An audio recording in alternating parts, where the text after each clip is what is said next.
ભરૂચમાં મંગળવારે માતૃત્વને લાંછન લાગે તેવી ઘટના સામે આવી। એક માતાએ પોતાની તાજી જન્મેલી બાળકીને ત્યજી દીધી, પરંતુ સૌથી ચોંકાવનારી વાત એ છે કે પોલીસે આ માતાને શોધી કાઢ્યા બાદ પણ તે બાળકીને અપનાવવા માટે તૈયાર નથી। પોલીસને બાળકીના કપડાના આધારે જાણ થઈ કે અંકલેશ્વરના કેર હોસ્પિટલમાં તેનો જન્મ થયો હતો। હોસ્પિટલમાં 2 દિવસમાં જન્મેલી બાળકીનો રેકોર્ડ પોલીસે ચેક કર્યો। તપાસના અંતે જાણવા મળ્યું કે ગીતાબેન સથવારા નામની મહિલાએ આ બાળકીને જન્મ આપ્યો હતો। માતા અને બાળકીને નારી સંરક્ષણ ગૃહમાં છોડવા માટે આવેલા વ્યક્તિની અટકાયત થઈ, પરંતુ પોલીસ પૂછપરછમાં જે તથ્યો સામે આવ્યા તે જાણીને ખુદ પોલીસ પણ અચંબિત થઈ ગઈ। 9 મહિના સુધી જે માતાએ બાળકને પોતાની કુખમાં રાખીને અપનાવવા માટે તૈયાર નથી।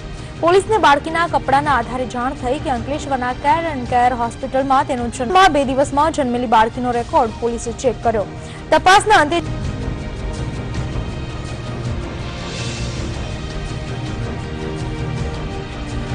રીઝનમાં હાલ એવું બતાવી રહી છે કે છેલ્લા 1.5 વર્ષથી એમના પતિથી અલગ રહી છે, એટલે એમના પતિ અને એમને બંનેને અત્યારે સંબંધો નથી। એટલે આજે બાળક જે થયું એમના પતિએ એમને રાખવાની ના પાડી કે ભાઈ મારે છોકરી થઈ જાય, મારે નહીં રાખવી, એટલે તું તારી રીતે તારે જે કરવું એ કર। એટલે એમણે પછી આ બાળકીને ઘોડિયામાં ત્યજી દીધી।